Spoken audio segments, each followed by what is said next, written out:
If true, this is a blatant act of disrespect to this House. I take this matter very seriously. Alternatively, if the statement was leaked, I expect an inquiry into the matter. I urge the Prime Minister to investigate and report back to both me and the House as soon as possible. Keir Starmer always believed he could act without consequences. From scandals to controversies and misleading statements, he assumed his government was untouchable. Not anymore. The Speaker of Parliament has now publicly reprimanded Keir Starmer for breaching the ministerial code. But he did not stop there. He demanded that Starmer launch an inquiry into his own actions and present the findings to Parliament. But what exactly did Starmer do that led to such a severe backlash? And how did he find himself forced to apologize to someone he openly dislikes? This video will break down the entire story in detail. Tensions in Parliament escalated as this controversy unfolded. At its core lies a significant violation of the ministerial code, one that goes beyond a simple administrative oversight and strikes at the heart of parliamentary integrity. Starmer's statement regarding defence spending was leaked to the media before members of Parliament had the opportunity to review it. While it may appear to be a minor lapse, this act was a flagrant breach of established parliamentary protocols. According to the Ministerial Code, the full, unredacted version of an oral statement must be provided to the Speaker of the House before being made public.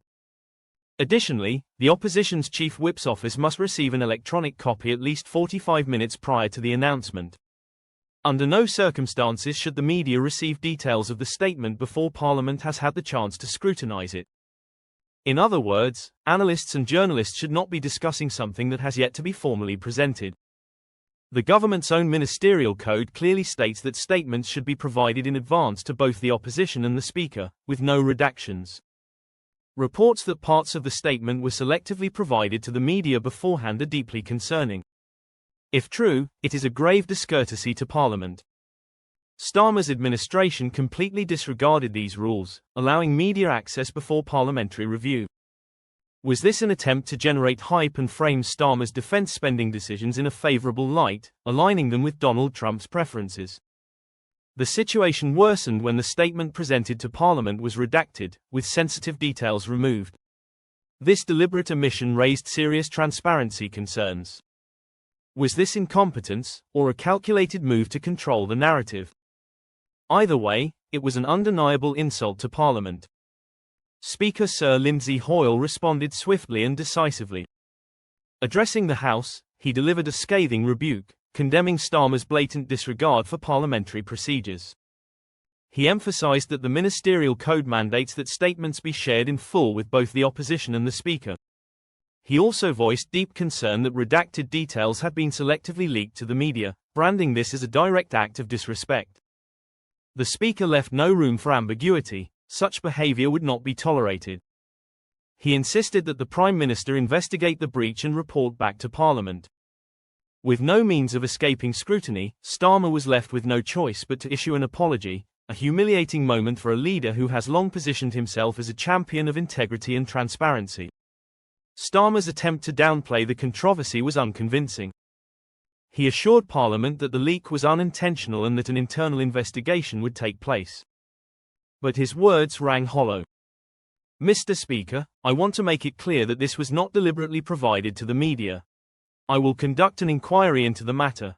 I would never be so discourteous to you, the opposition, or this House, he insisted. For a politician who has spent years lecturing others on rules and ethics, being publicly exposed for breaking them was poetic justice. This apology shattered the carefully curated image of Starmer as a principled leader committed to government transparency. Rather than a display of strength, this was pure damage control. In an attempt to move past the scandal, Starmer announced an internal inquiry, but this raised even more questions. How did this leak happen under his leadership? Was his government so disorganized that it failed to safeguard sensitive documents?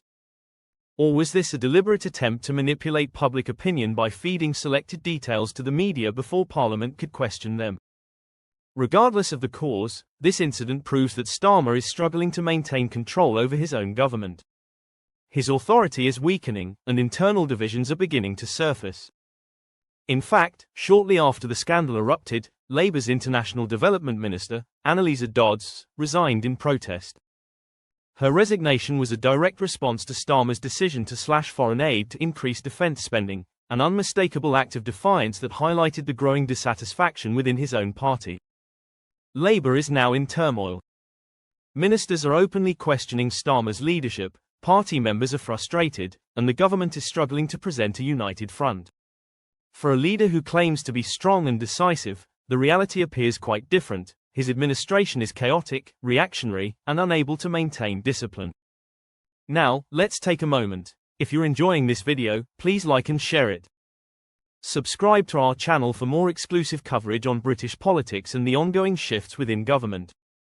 Returning to the controversy, one of the most alarming aspects is the redaction of Starmer's defence statement.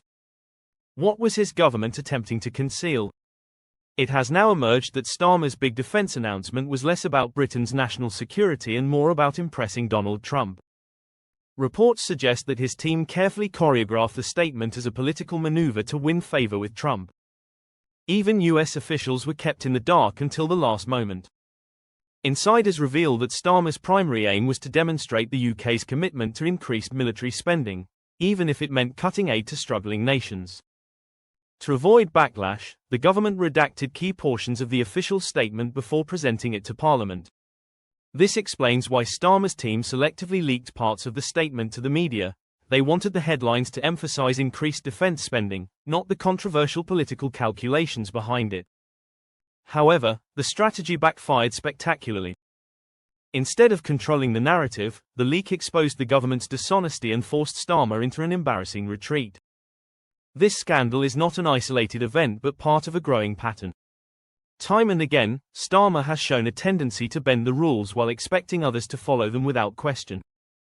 He once lectured voters about integrity and the importance of obeying laws, only to later violate those very principles when politically convenient.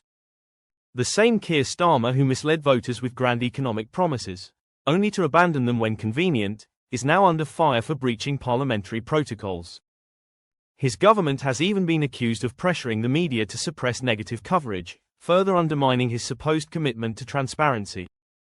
Now, his latest misstep, violating parliamentary rules and being forced to apologize, has once again exposed his hypocrisy. A leader who claims to uphold integrity should not need to be publicly reminded of the rules. A competent leader should not have to be called out for withholding information from Parliament. Starmer's actions suggest he cannot be trusted to maintain even the most fundamental standards of governance. This scandal is not just a personal embarrassment, it's a glaring warning sign about the state of his leadership. His administration is increasingly divided, with ministers resigning in protest. His policies lack transparency, and his credibility is rapidly deteriorating. Even the Speaker of the House has made it clear that Starmer's conduct is unacceptable. When a Prime Minister is forced to publicly apologize, it is more than just a momentary setback, it is a sign of a government in freefall. The question now is, how long can Starmer's leadership survive before his own party turns against him?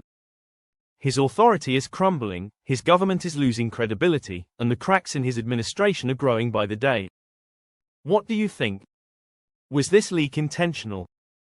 Do you believe Starmer's government is incompetent, or was this a calculated political move? Share your thoughts in the comments below. If you enjoyed this video, like, share, and subscribe for more updates on British politics. Stay tuned for our next video.